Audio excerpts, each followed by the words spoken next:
నమస్తే welcome to College TV big breaking చూస్తున్నాం CBI కవితకు నోటీసులు జారీ చేసినట్టుగా తెలుస్తా ఉంది ఈ నెల 26న వ్యక్తిగతంగా హాజరు కావాలని చెప్పేసి కూడా ఆ నోటీసులో పేర్కొని తెలుస్తా ఉంది ఢిల్లీ లిక్కర్ స్కామ్ సంబంధించినటువంటి ఈ విచారణలో భాగంగా కవితను హాజరు కావాలని చెప్పేసి చెప్పడం జరిగింది ఇప్పటికే ఈ ఢిల్లీ లిక్కర్ స్కామ్ లో చాలా పెద్ద ఎత్తున ఈ రోజు అరవింద్ కేజ్రీవాల్ ను అరెస్ట్ చేయడానికి కూడా ఈడీ సిబిఐ రంగం సిద్ధం చేసినట్టుగా తెలుస్తా ఉంది ఇప్పటికే దీనిలో కీలకమైన వ్యక్తులుగా ఉన్నటువంటి చాలా మంది కూడా ఈ రోజు జైళ్లలో గత 6 నెలలుగా ఉంటూ వస్తా ఉన్నారు ఢిల్లీకి సంబంధించినటువంటి ఎవరైతే ఆప్ డిప్యూటీ సీఎం ఎవరైతే ఉన్నారో మనీష్ సిసోడియా కావచ్చు లేదంటే ఈ ఢిల్లీ లిక్కర్ స్కామ్ కు సంబంధించినటువంటి రెండు తెలుగు రాష్ట్రాలకు సంబంధించిన వాళ్ళు కూడా పెద్ద ఎత్తున ఇప్పటికే తిహార్ జైల్లో ఉంటూ ఈ రోజు ఊచ లెక్క పెడుతున్న విషయం మనందరం చూస్తున్నాం అయితే ఢిల్లీ లిక్కర్ స్కామ్ లో ఇద్దరు వ్యక్తులు ఇప్పటికీ మిలడం జరిగింది దానిలో ఒకరు ఢిల్లీ ముఖ్యమంత్రి అరవింద్ కేజ్రీవాల్ అయితే ఇంకొకరు ఇక్కడ బీఆర్ఎస్ పార్టీకి సంబంధించినటువంటి కవిత ఎమ్మెల్సీ కవిత కూడా ఢిల్లీ లిక్కర్ స్కామ్ లో ప్రధానంగా ఆరోపణలు ఎదుర్కొన్న విషయం అందరికీ కూడా తెలుసు అయితే గతంలో ఈడీకి సంబంధించి 2-3 సార్లు విచారణకు హాజరైన తర్వాత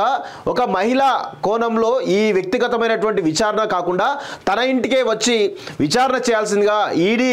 విచారణ చేస్తే బాగుంటుంది అని చెప్పేసి కూడా ఈరోజు సుప్రీంకోర్టులో కేసు నడుస్తున్నటువంటి క్రమంలో ఈడీ పలుమార్లు ఈ కేసుకు సంబంధించినటువంటి దానిలో సుప్రీంకోర్టు చాలా డేట్స్ ఏవైతే ఉన్నాయో ఎక్స్టెండ్ చేస్తూ వస్తూ ఉన్నారు అయితే దీనికి సంబంధించి ఎప్పటి నుంచో ఈడీకి సంబంధించినటువంటి కేసు కాబట్టి ఖచ్చితంగా కవిత హాజరయ్యేటువంటి అవకాశం ఉంది అనేది తెలుస్తూ ఉంది అయితే ఈడీకి సంబంధించినటువంటి కోర్ట్స్ ఏవైతే ఉన్నాయో ఈ డేట్స్ ఇంకా ఎక్స్టెండ్ అవుతున్నటువంటి క్రమంలో ఇప్పుడు సిబిఐ డైరెక్ట్గా రంగంలోకి దిగి కవితను విచారించడానికి మరి నోటీసులు జారీ చేసినట్టుగా తెలుస్తూ ఉంది అయితే ఎట్టి పరిస్థితుల్లోనూ ఇటు అరవింద్ కేజ్రీవాల్ని ఇటు కవితను కూడా ఎట్టి పరిస్థితులను లాక్ చేయడానికి ఈడీ కానీ సిబిఐ కానీ ప్రధానంగా ప్రయత్నం చేసినట్టు తెలుస్తూ ఉంది ఇప్పటికే ఢిల్లీ లిక్కర్ స్కామ్లో సౌత్ పేరిట దాదాపు 100 కోట్ల రూపాయల చేతులు మారినట్టుగా 100 కోట్ల రూపాయల కేవలం డబ్బులు చేతులు మారినట్టుగా తెలుస్తూ ఉంది అయితే దీనిలో 1000 కోట్ల రూపాయల కుంభకోణం జరిగింది అని చెప్పేసి ప్రధానంగా ఆరోపణలు వస్తూ ఉన్నాయి సౌత్ గ్రూప్ సంబంధించి ముఖ్యంగా కవితనే ఈ సౌత్ గ్రూప్ని కవిత మరియు అటు ఆంధ్రప్రదేశ్ సంబంధించినటువంటి మాగుంట శ్రీనివాసరెడ్డి ఎవరైతే ఉన్నారో వీళ్ళిద్దరే చాలా కీలకంగా వ్యవహరించి ఢిల్లీ లిక్కర్ స్కామ్లో ప్రధానంగా ఆరోపణలు ఎదుర్కొన్న విషయం కూడా మనం చూస్తూ ఉన్నాం ఇప్పటికీ చాలా మంది అరెస్ట్ కావడం జరిగింది ఢిల్లీ డిప్యూటీ సీఎం మనీష్ సిసోడియా మొదలుపెట్టుకుంటే విజయ్ నాయర్ కావచ్చు లేదంటే రామచంద్ర పిల్లై కావచ్చు ఇక్కడ ఉన్నటువంటి అభిషేక్ బోయిన్పల్లి కావచ్చు ఇంకా చాలా మంది వ్యక్తులు దీనిలో ఇప్పటికే అరెస్టే గత 6 నెలలుగా వాళ్ళు జైల్లో ఉంటూ వస్తూ ఉన్నారు సో ఇప్పుడు కేంద్ర దర్యాప్తు సంస్థలు ఎప్పటి నుంచో కూడా అరవింద్ కేజ్రీవాల్ని అరెస్ట్ చేయడానికి కూడా రంగం సిద్ధం చేసినట్టు తెలుస్తోంది ఇంకా 2-3 రోజుల్లోగా అరవింద్ కేజ్రీవాల్ అరెస్ట్ అయ్యేటువంటి అవకాశాలు అయితే బలంగా ఉన్నట్టు తెలుస్తోంది ఇప్పటికే దాదాపు 6 సార్లు ఈడీ నోటీసులు జారీ చేసినప్పటికీ కూడా వ్యక్తిగతంగా హాజరు కాకుండా తప్పించు తిరుగుతా ఉన్నాడు అరవింద్ కేజ్రీవాల్ అయితే ప్రధానంగా సుప్రీంకోర్టు కూడా విచారణకు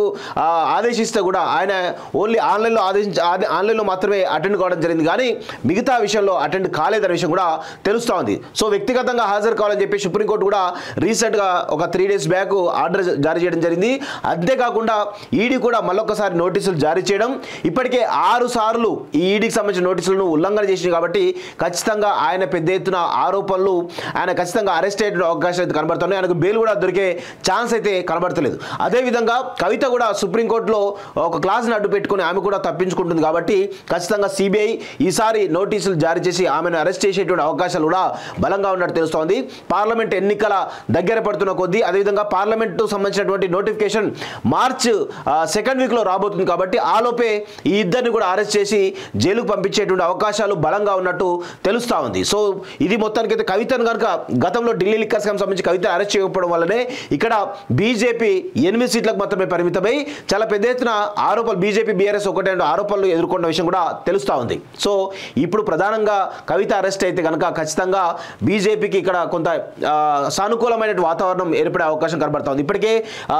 దాదాపు 6 నుంచి 8 సీట్లు కంఫర్టబుల్గా గెలిచే అవకాశం ఉన్నప్పటికీ కూడా ఇంకా సానుకూలమైనటువంటి వాతావరణం ఏర్పరచుకోవడానికి కవిత అరెస్ట్ అనేది బీజేపీకి దోహదపడే అవకాశం ఉన్నట్టు తెలుస్తోంది మొత్తానికైతే మరి కొద్ది రోజుల్లోగా సిబిఐ విచారణలో మరి కవిత వెళ్తుందా లేదంటే మళ్ళా తప్పించుకునే అవకాశం ఉందా అనేది రేపు ఆమె ఒక నిర్ణయం వెల్లడించే అవకాశం కూడా ఉన్నట్టు మనకు తెలుస్తోంది ఇది కవితకు సంబంధించిన సిబిఐ నోటీస్ సంబంధించినటువంటి బిగ్ బ్రేకింగ్ చూస్తుండండి college TV thank you very much